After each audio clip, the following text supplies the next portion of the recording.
bushfires in America, 2 mass shootings, 1 on the Texas border and 1 in the industrial Midwest. 29 innocent victims dead and many more wounded. What is most disturbing about this is that it's all too common. It's all too familiar. Our first thoughts are, not again. And we can parrot, of course, the messages of thoughts and prayer that inevitably come from politicians and others. There'll be no American flag projected onto the Opera House, no worldwide protests, and no renewed efforts to stamp out this scourge. We know the political resistance to gun law reform in the US will be overwhelming. If America couldn't clamp down on weapons in 2012 after Sandy Hook, when 26 people were shot and killed, mostly 6- and 7-year-olds, when will it ever grasp the nettle? But while we all hope against hope, I suppose, for some meaningful reform, let me call out a dumb, offensive and deflecting response from Donald Trump. Now, the President rightly called out hatred, especially after early reports suggest these 2 gunmen might have had extreme political motivations, one anti-immigrant and the other preaching socialism.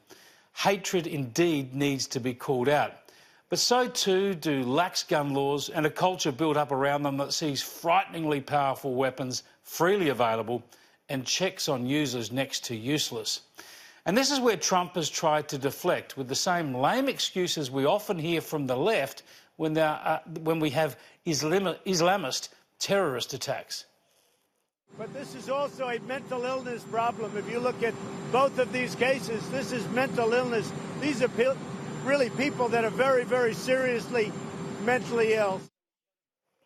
So often when there's vile hate and obscene violence, we hear this invocation of mental health issues, as if that somehow lessens the tragedy, renders law enforcement redundant or dismisses the role of other motivations. No, the problem here is hatred, the extreme views and the access to weapons. Now, the left likes to blame Trump for everything, and already they're shamelessly using tragedies like this one to smear him, even though mass shootings, of course, have terrified the US under many previous presidents. Trump is not to blame for lax gun laws, the gun culture, or the mass shootings that have become endemic. But he is in a uniquely powerful position to do something about them. He can either do something, as he should, or he can carry on with pathetic deflections about mental health and go down in history as yet another president who has failed on this issue.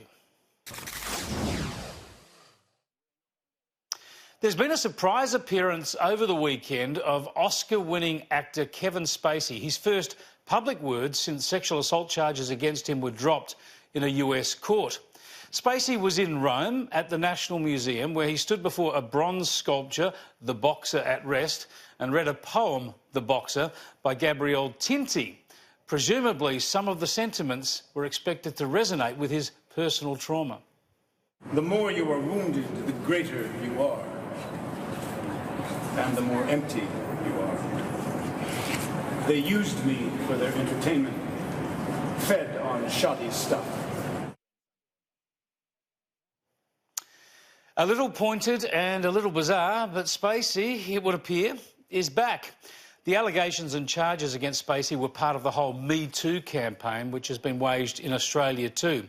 The results of this campaign are mixed, to say the least, and pretty meagre compared to expectation. There's been too much trial by media and not enough effective justice.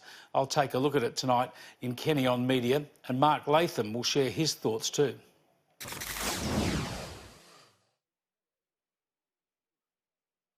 Before we cross to Christy Kutcher with the news, I want to dip live now into a press conference being held by the Energy Minister Angus Taylor in his hometown of Goulburn. Let's have a listen in. Currently you have 92 days, but we've got to be in a position where if there is disruption, if there are things that happen that are not helpful to the affordability and availability of oil, that we have a solution to that problem. And that's why we're working as quickly as possible to make sure we get this deal negotiated with the United States. Okay, so you said under the current definition you have 92 days, but there are reports saying that we have less than that.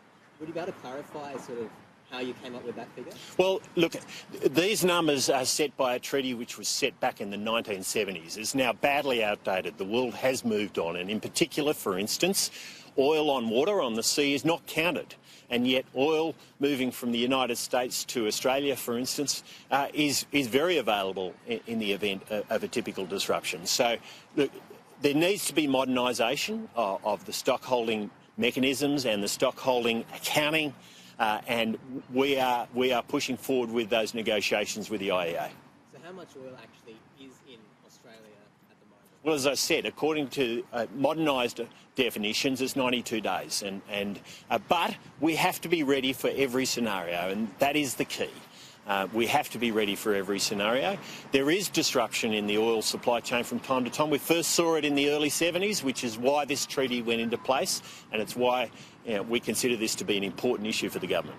So the figure That is Angus Taylor, the Federal Energy Minister, speaking live from Goulburn. His electorate office is in Goulburn. He's talking about fuel security there, an issue that's been raised a bit over the past few months, especially by outgoing Liberal Senator Jim Molan, talking about our lack of fuel security in this country, leaving us exposed. This has been taken up with the Americans over the weekend. Australia looking to do deals with the Americans to try and improve our fuel security. It also plays into the debate about Iran and the Persian Gulf and possible sanctions there too. So you'll hear a lot more about fuel security.